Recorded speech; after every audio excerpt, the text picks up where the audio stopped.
Hey y'all, this is gonna be a quick video today because I gotta record it all before my little girl wakes up, and she's interrupter. She's an interrupter. But today we are gonna be doing rotary setup. I'm gonna teach you how to set up your rotary on your diode laser. Personally, I use the longer ray. I have a longer ray setup, but diode lasers are diode lasers. They all have an x-axis and a y-axis. They all work relatively the same way. So if you have a rotary and you have a diode laser and you can't figure out how to put that sucker together, I got you. So without further ado, let's jump into this. Let me switch my camera angles up, skirt, and we'll get going.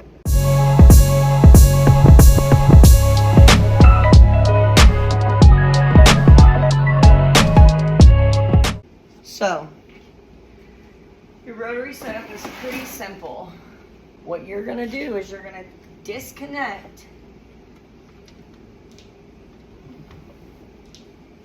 your y-axis from back here, okay? So I just disconnected my y-axis, and now I'm gonna connect it into the rotary. So I personally gotta take all this stuff out here.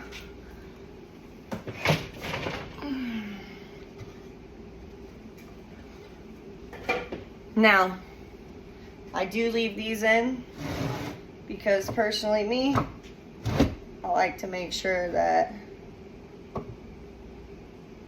my rotary is in the same spot every time. So these are also help me with squaring my rotary and making sure that it sits in straight, and my image or whatever I'm lasering is not going to be crooked.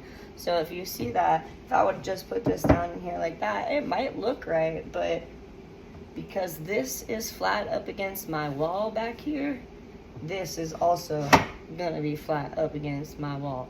So now that we got that situated, I like that right there.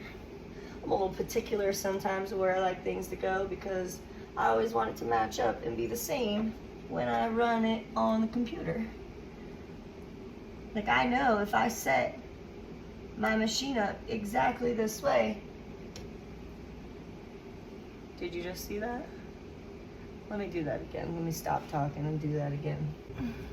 You are going to take your y-axis, which is also your y-axis. If you don't know, these are labeled.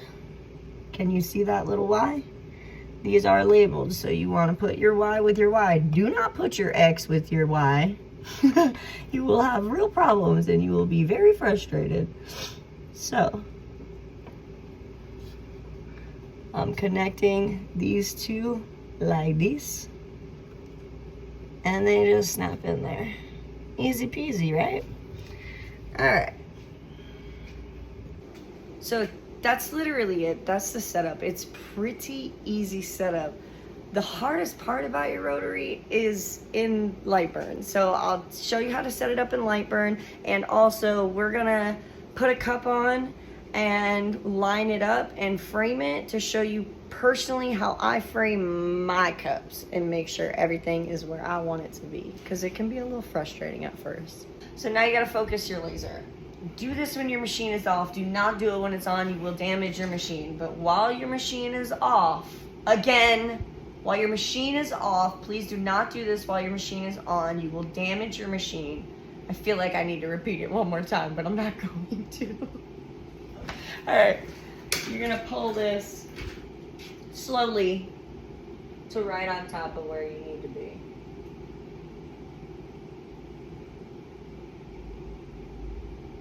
Now, when you turn on your machine, it will automatically home. So let's go ahead and home that. So we're gonna switch this to USB, and it should go ahead and home.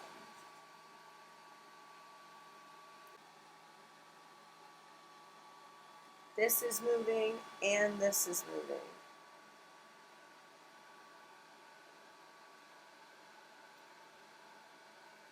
to originally set up your laser, you are going to have to come into right here where it says laser tools. Click laser tools. You're going to go to rotary setup. Okay. You're going to check which one you have. Obviously, we're working with a roller rotary. You're going to click this button here, enable rotary, right here. Enable rotary. Okay. So now that that's set up, we can hit test. And let's see if it goes. Test. Yeah. She working. Now I think we got everything lined up with the camera. We are home here. Now, this is important. This is important. This is important. You are going to need to unlock your access. So you can unlock your machine two ways. You can push this button, which probably not all machines do. The other way you can do it is you can type in $X in here, or $X $X. That will also do the same thing. A rotary setup, we have our image. Now, the reason I have all this extra stuff, is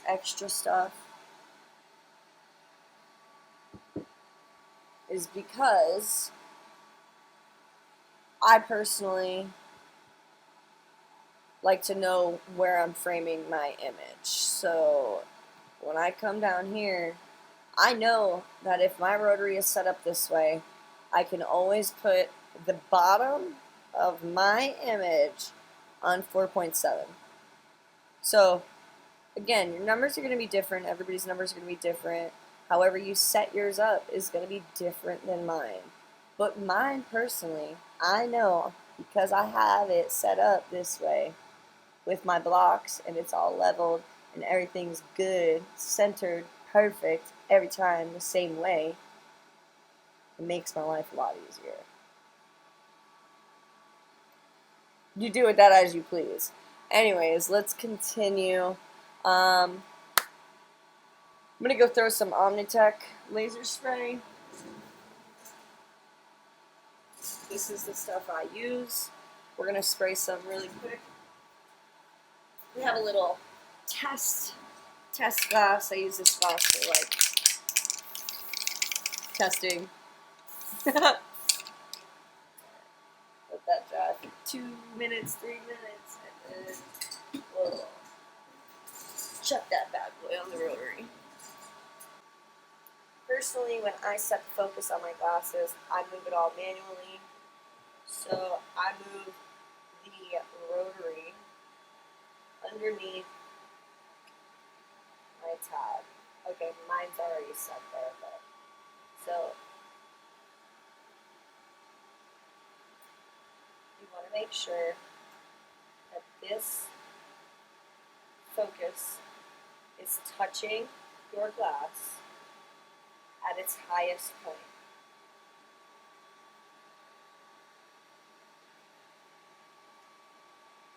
So mine is a little low.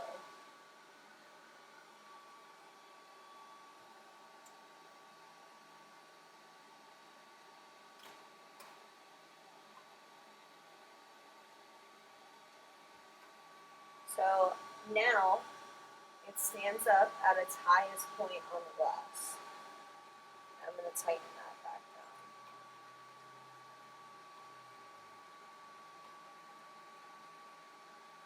Okay. So now don't forget to move this back in its original position. I have not moved it back before and had my focus was set wrong. So make sure you move it back. And then you're going to line it up. And we're going to move on the machine, we're going to move it to the right.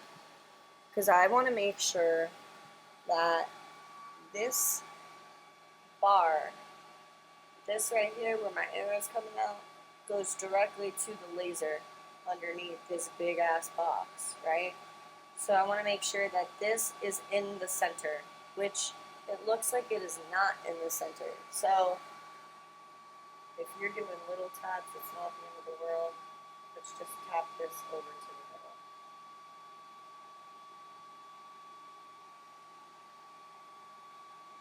There we go. Okay. See how now it's in the middle? This is lining directly up here. So that's correct. Now, we're going to just roughly frame this out. So we're going to select this and frame it. Yeah, I mean, that's pretty close.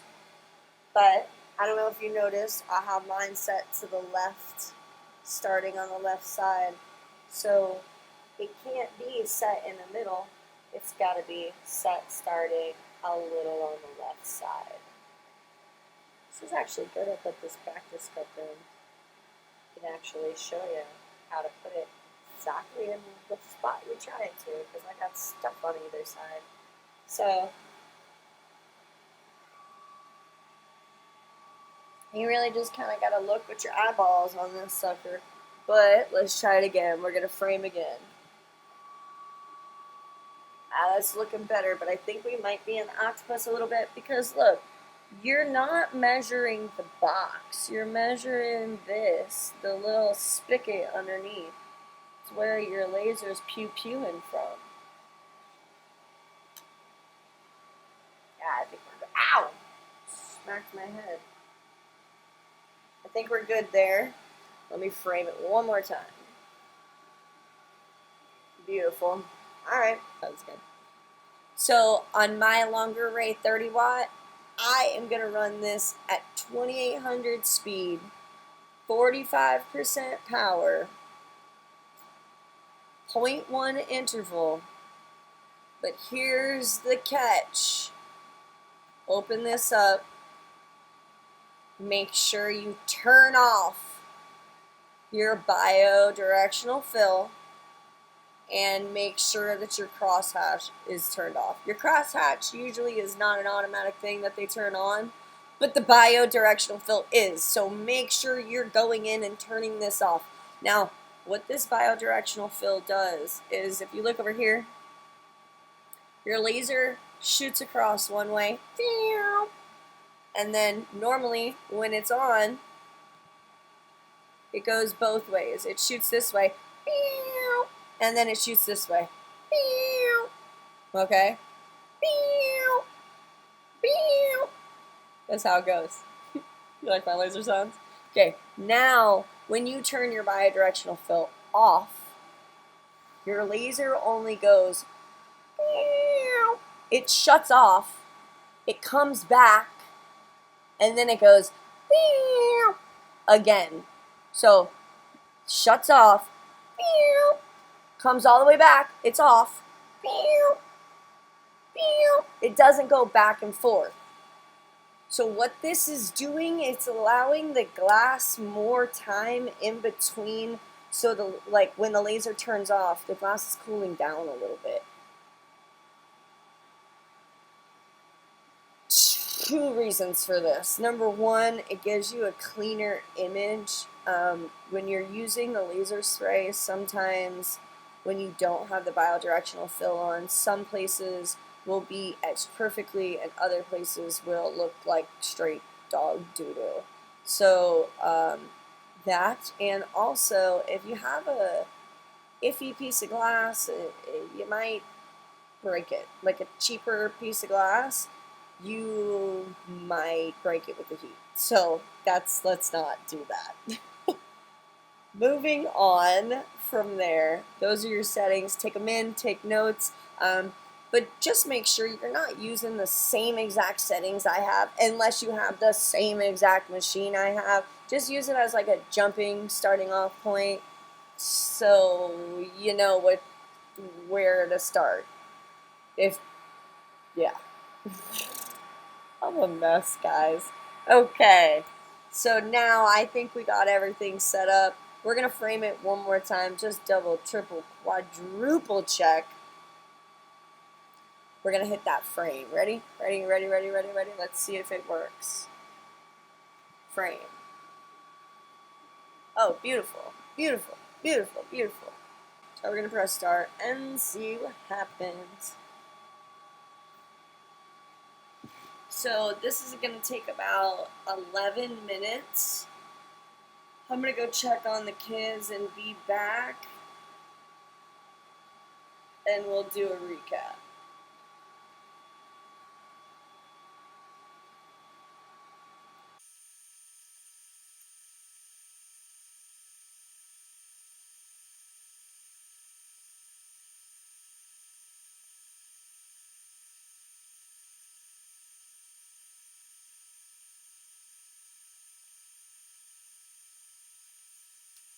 Okay, so let's recap while this is running. There's a few things that you need to remember while you're setting up your rotary. First thing is you need to disconnect your Y axis and connect the Y axis to your rotary.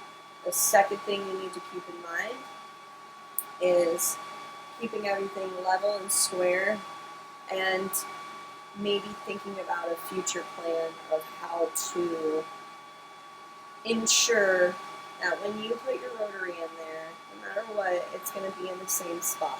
So when you're framing your image, it makes your life a lot easier. I've made a lot of cups in my small business career, and it is imperative you get those images of what you're trying to etch in the same exact spots, because cups come in sets, so you better figure out how to line them up correctly. So my biggest piece of advice on your rotary is figure out a rig that works for you, so everything's level and all your numbers are going to line up every time. What else? Your rotary setup, you only have to do it once. So you enable your rotary once. You can connect and disconnect your rotary as many times as you want. You don't ever have to go back into rotary setup like we did originally and do that. It's going to be enabled. You're good to go. Your lightburn automatically saves all your settings, so that's super nice. They did you a favor. What else? Oh, before you frame up your image and before you run your image, I guess, before you do anything on the rotary, unlock your access. You're gonna need to unlock your X axis. So you can do it two ways. If your machine has a button, that's great. Push it. I pushed mine. If you do have that button, you might have to tap your machine away from your stop. I forget what they're called. Little stop pins, stop bars, stop tabs. I'm having a brain fart. But if you don't have that button on your laser like I do, you can always type into the command box $X. That will do the same thing. What else? I don't know. I think that's it. I think that's going to cover it. If you have any questions, please make sure you ask me in the comments. I'm happy to answer anything. If you're curious about those circles on my little spoil bar, let me know in the comments. I'd be happy to do a video on it. I'm actually probably planning on doing one regardless. So let me know if you're interested. Yeah, I think that's that. I gotta go get this little girl out of bed. I'm sure she's in there like playing with all her toys and having a grand old time. So until next time. If you like what you see, don't forget to subscribe, hit the buttons, do all that good stuff.